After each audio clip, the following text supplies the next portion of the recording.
Compte rendu de la 13e réunion du Conseil de ministres. Le Premier ministre chef du gouvernement, Jean-Michel Sama Lukonde Kyenge, a présidé ce vendredi 30 juillet par visioconférence la 13e réunion du Conseil de ministres. 5 points étaient inscrits à l'ordre du jour, à savoir 1. La communication du Premier ministre chef du gouvernement. 2. Point d'information. 3. Approbation d'un relevé des décisions du Conseil de ministres. 4. Examen et adoption des dossiers. 5. Examen et adoption d'un texte. De la communication du Premier ministre chef du gouvernement. La communication du Premier ministre et chef du gouvernement a porté sur 4 points principaux, à savoir 1. De l'organisation du séminaire gouvernemental. Le Premier ministre a présenté ses félicitations aux membres du gouvernement pour leur participation active au séminaire organisé à leur intention du 22 au 24 juillet dernier pour se ressourcer et s'est focalisé sur la mise en œuvre du programme du gouvernement qui repose sur 15 piliers, 62 axes et 340 actions. À la suite de ces séminaires, il est attendu l'adoption et la promulgation de l'ordonnance portant attribution des ministères, l'envoi par le Premier ministre aux membres du gouvernement des lettres des missions ainsi que par la signature d'un code d'éthique. Le Premier ministre a exhorté le ministre à faire du programme du gouvernement leur bréviaire de chaque matin.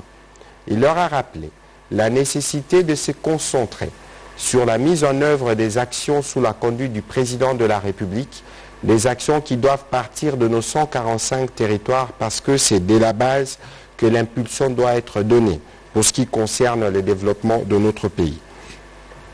Le deuxième point abordé dans la communication du Premier ministre, c'est sa visite de travail effectuée en début de semaine dans la République égyptienne. Pour répondre à l'invitation de son homologue égyptien en vue de consolider les échanges entre les deux pays à la suite de contacts réguliers existant entre les chefs d'État de la République démocratique du Congo et de la République d'Égypte. La mission a porté essentiellement sur la visite du chantier de la cité administrative de Al-Massa capitale, située à 80 km du Caire.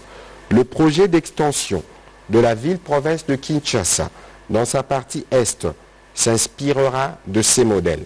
C'est dans ces cadres que des discussions ont eu lieu entre le membre du gouvernement et la société égyptienne, maître d'ouvrage spécialisé dans le développement des villes. Kitoko City sera bâti à l'image de la ville de Al-Massa du Caire. Les aspects techniques du projet ainsi que les mécanismes de financement ont été discutés avec la partie égyptienne.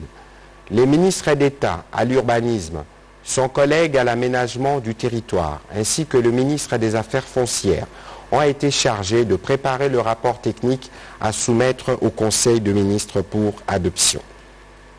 Le troisième point de la communication du Premier ministre a porté sur les décès d'un étudiant à l'université de Kinshasa.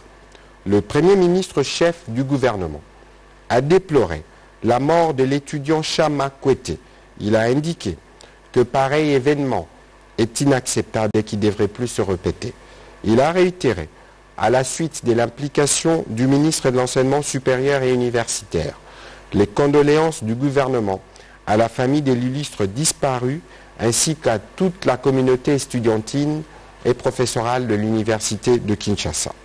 Il a encouragé la justice à faire son travail afin de sanctionner sévèrement et de manière exemplaire les coupables.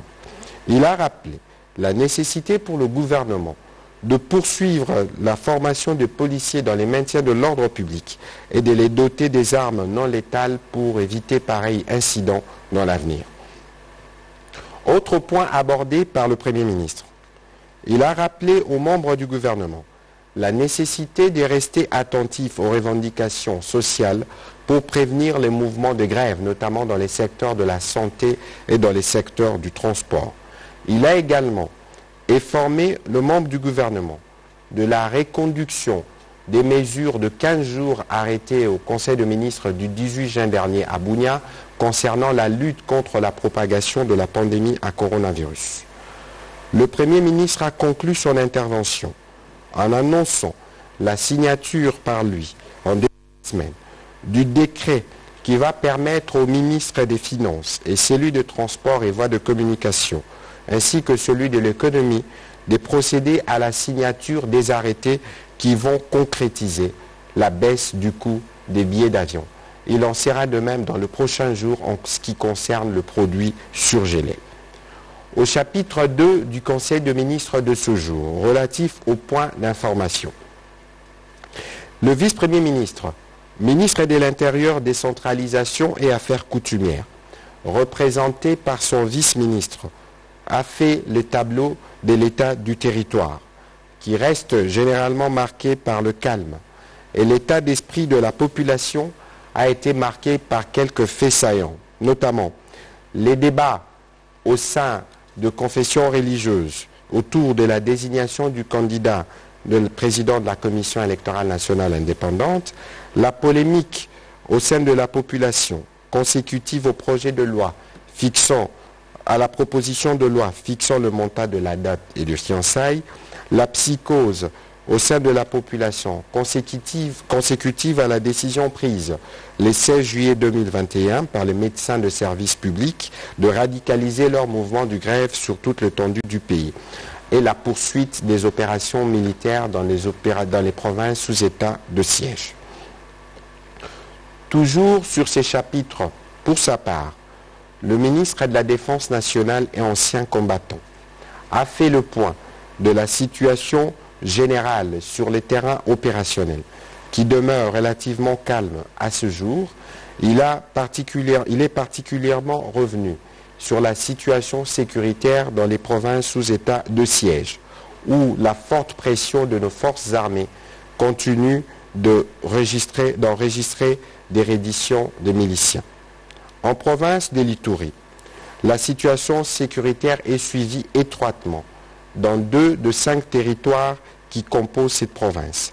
Elle est marquée par les affrontements entre les forces armées de la République démocratique du Congo et les groupes armés. Les services signalent l'émergence d'un groupe armé, se disant Codeco islamique. En territoire d'Irumu, les forces armées de la République démocratique du Congo ont libéré dans la localité de Machini 150 familles d'otages des mains des ADF. Cette opération a coûté la vie à 5 de nos vaillants militaires et blessé 7 autres qui ont été admis en soins. Le gouvernement salue l'âme de ces vaillants combattants. En province du Nord Kivu, le gouverneur militaire s'est installé à Beni, au cœur des opérations.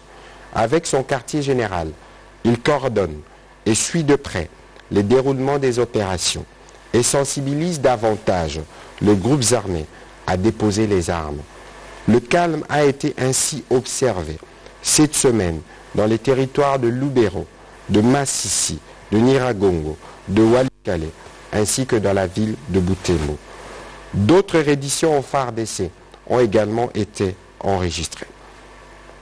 Dans la ville de Goma, le bouclage effectué par les forces de l'ordre le 18 juillet 2021 au quartier Boudjovu pour réduire la circulation des armes et favoriser le retour de la paix s'est soldé par l'interpellation de 139 personnes, dont une dizaine de militaires forces armées de la République démocratique du Congo et 9 sujets étrangers mis à la disposition des services de migration.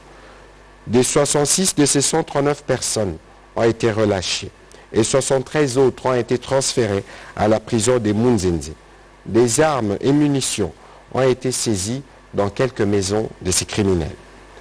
Le ministre de la Défense nationale et ancien combattant a également signalé au Conseil de ministres l'achèvement du chantier de construction par les génies militaires des 1000 maisons destinées à être livrées aux victimes de l'éruption du Nyiragongo.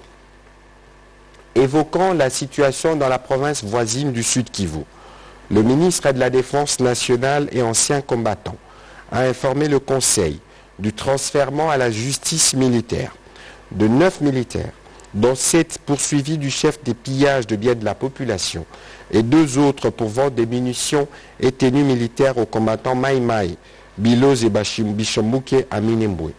Le gouvernement suit de près la situation dans les hauts plateaux et envisage de nouvelles mesures qui permettront le retour de la paix.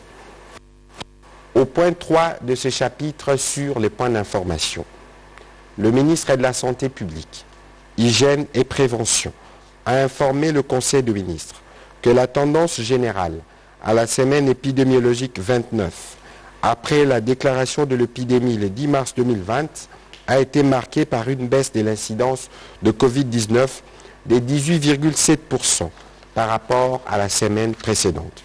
En effet, la régression a été constatée de 32% au cours de cette période à Kinshasa, contrairement à d'autres provinces où il a été remarqué une augmentation de 8,19% des cas confirmés par rapport à la semaine précédente.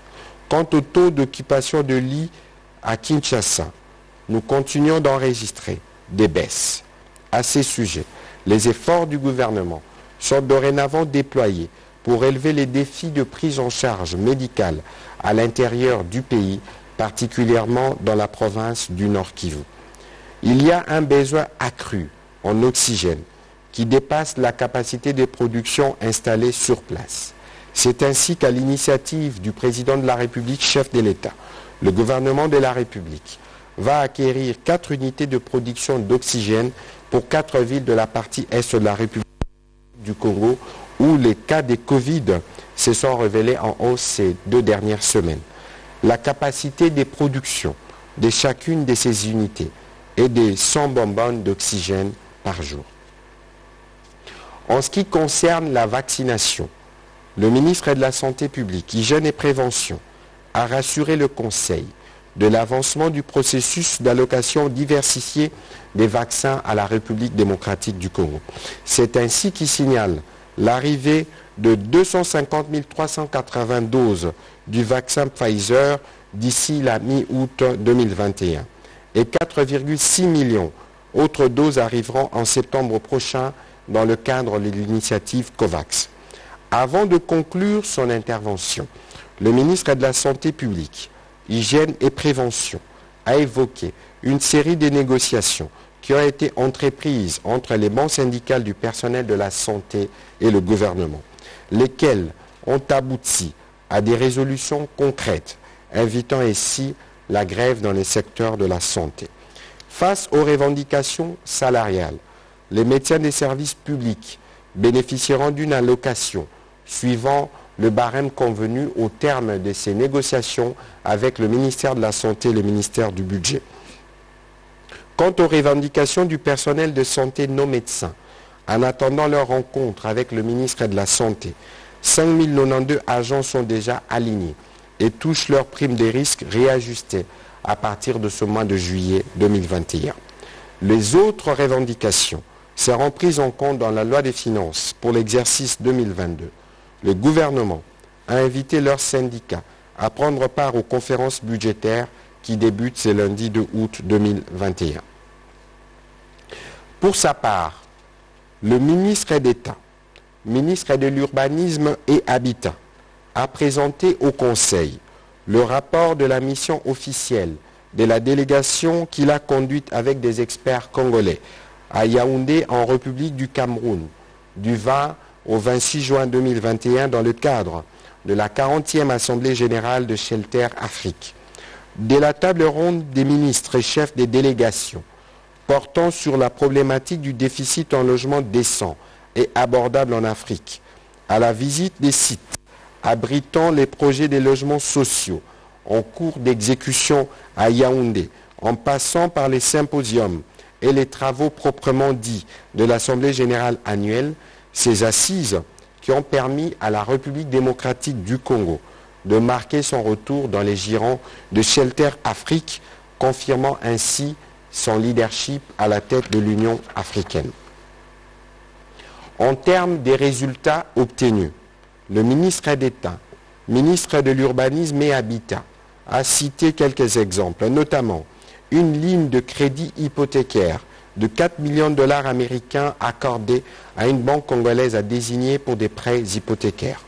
La création d'une structure en joint venture à actionnariat composée de Shelter Afrique et Acoprime pour assurer la mise en œuvre de programmes de logements décents et abordables. L'ouverture d'un bureau, des représentations de Shelter Afrique à Kinshasa, l'envoi d'une équipe d'experts de Shelter Afrique à Goma dans le prochain jour pour évaluer la situation sur place en vue de définir les niveaux d'intervention de cette institution sur terrain. Pour conclure, le ministre d'État, ministre de l'Urbanisme et de l'Habitat, a fait état de son entretien téléphonique avec le président de la République sœur du Cameroun, son Excellence Paul Biya, lui rappelant le rôle important joué par la République démocratique du Congo dans la création des Shelter Afrique en tant que bras opérationnel de l'Union africaine. Au chapitre 3 du Conseil de ministres de ce jour, approbation d'un relevé des décisions du Conseil de ministres. Le Conseil de ministres a adopté le relevé des décisions prises lors de sa 12e réunion tenue le vendredi 16 juillet 2021. Au point 4 du Conseil de ministres de ce jour, examen et adoption de dossiers. Le premier dossier portant sur le programme de développement et d'innovation en entrepreneuriat de jeunes en République démocratique du Congo Prodige a été présenté par le ministre d'État, ministre de l'entrepreneuriat de petites et moyennes entreprises. Il a expliqué au Conseil le sens de ce programme, lequel vise la construction des infrastructures spécifiques dédiées à booster et encadrer les initiatives entrepreneuriales dans les chefs des élèves et des étudiants. En vue d'envisager la mise en œuvre rapide de ces programmes, le ministre d'État, ministre de l'entrepreneuriat, de petites et moyennes entreprises, a sollicité du Conseil l'adoption du prodige afin de permettre son implémentation dès l'année scolaire 2021-2022 en ce qui concerne la réforme des programmes de l'enseignement primaire, secondaire et universitaire. La levée d'une option claire entre un financement à hauteur de 100 millions de dollars pour 12 provinces uniquement ou 200 millions de dollars pour toutes les 26 provinces du pays. D'autoriser le ministre des Finances à introduire une requête pour l'obtention de 100 millions de dollars de la première phase prodige auprès de la Banque africaine de développement dont l'accord de principe a déjà été acté. De permettre au ministre des Finances, en vue de l'extension du prodige à toutes les 26 provinces, d'introduire la requête auprès de bailleurs de fonds afin d'obtenir le 100 millions de dollars supplémentaires. Après débat et délibération, ce dossier a été adopté par le Conseil de ministres. Toujours sur ces chapitres de dossiers, de l'évaluation et du suivi des mesures pour la mobilisation accrue des recettes. Dans le cadre du renforcement du dispositif des mobilisations accrues des recettes publiques, le ministre des Finances, représenté par sa vice-ministre, a informé le Conseil que le ministère des Finances a signé des contrats de performance avec chacune des régies financières en augmentant de manière volontariste de 15% la cible des mobilisations de recettes, soit 10 780 milliards de francs congolais, alors que la loi de finances 2021 a fixé ces assignations à 9 374 milliards de francs congolais. Ainsi, l'analyse du comportement de recettes devrait s'effectuer par rapport aux assignations de contrats de performance et par rapport à celles fixées dans la loi des finances pour l'exercice 2021. Présentant la situation de la trésorerie de l'État du 1er janvier au 29 juillet 2021, elle a fait l'état d'une mobilisation de 6 296,3 milliards de francs congolais, soit 67% des assignations budgétaires annuelles évaluées à 9 374 milliards de francs congolais, 58% des assignations du contrat de performance fixé à 10 780 milliards de francs congolais, 61% par rapport à la cible de recettes fixée dans l'accord avec le Fonds monétaire international. Des performances qui, grâce à ces dispositifs renforcés, devraient se consolider jusqu'à la fin de l'année. Le ministre d'État, ministre du Budget, a complété la vice-ministre dans ces chapitres. Il a annoncé l'organisation à partir du 2 août prochain des conférences budgétaires pour l'élaboration du projet de loi de finances pour l'exercice 2022. Il a formulé quelques recommandations invitant les ministres à envoyer leur projet des prévisions budgétaires en veillant aux mesures d'accroissement des recettes de l'État dans tous les secteurs pour permettre le bon déroulement de ces échanges. Après débat et délibération, cet autre dossier a été adopté. Au chapitre 5 du Conseil des ministres de ce jour, relatif à l'examen et à l'adoption des textes, du projet d'ordonnance portant nomination des agents de carrière des services publics de l'État, au grade et en fonction de médecin général, médecin chef des cliniques et médecin résident du ministère de la Santé publique, Hygiène et Prévention. Le vice-premier ministre, ministre de la fonction publique, modernisation de l'administration et innovation du service public, a soumis au Conseil les projets d'ordonnance portant nomination des agents de service public de l'État, au grade et en fonction de médecin général, médecin chef des cliniques et médecin résident du ministère de la Santé publique, Hygiène et Prévention. Ces textes concernent un effectif de 1654 médecins, 582 médecins généraux, 230 médecins chefs des cliniques et 842 médecins résidents. La proposition de leur nomination par le président de la République chef de l'État, conformément à l'article 81 de la Constitution, a été donc sollicitée. En appui à l'argumentaire du vice-premier ministre, ministre de la fonction publique, modernisation de l'administration et innovation du service public, les ministres de la Santé publique, Hygiène et Prévention, a explicité qu'il s'agit d'un travail qui a été préparé par la commission ad hoc gouvernement ban syndical chargée d'examiner les revendications des médecins et de dégager les pistes des solutions à soumettre au gouvernement pour dispositions utiles. Des échanges qui étaient menés pour éviter de déclencher la grève dans les secteurs de médecins. Par ailleurs, le vice-premier ministre, ministre de la fonction publique, modernisation de l'administration et innovation du service public, a annoncé au Conseil qu'un travail est en cours au niveau de ces services, notamment à la Direction générale des ressources humaines, afin de rencontrer de manière globale les préoccupations liées à la régularisation, la mécanisation, la titularisation et à la promotion en grade des agents de carrière des services publics de l'État et que les conclusions de ces travaux seront soumises au Conseil des ministres pour décision. Après débat et délibération, le projet d'ordonnance a été adopté. Le deuxième texte soumis à l'approbation du Conseil des ministres de ce jour, portant autorisation de la prorogation de l'état de siège sur une partie du territoire de la République démocratique du Congo. Dans sa note de présentation du projet de loi autorisant la prorogation de l'état de siège sur une partie du territoire national pour une période de 15 jours prenant cours le 4 août 2021, la ministre d'État, ministre de la Justice et garde des Sceaux, a salué les sacrifices consentis par les élus nationaux qui ont promptement décidé de contribuer financièrement à l'effort de forces armées de la République démocratique du Congo avec une partie de leurs émoluments. À ces sacrifices financiers, il faut leurs pertinentes observations apportées à l'occasion de la précédente loi des prorogations.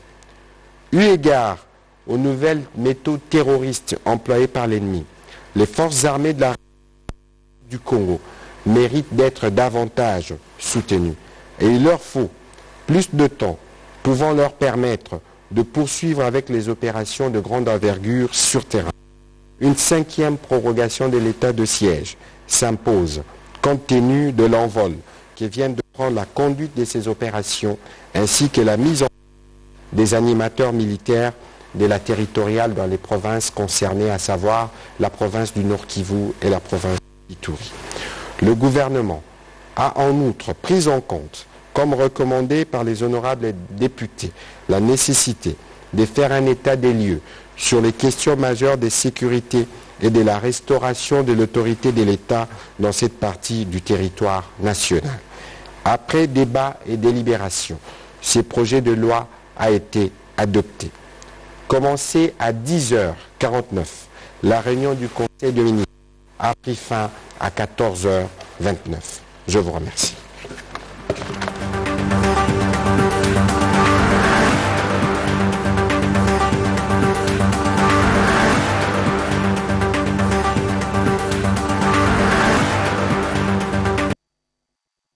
De l'Afrique de l'Ouest et au centre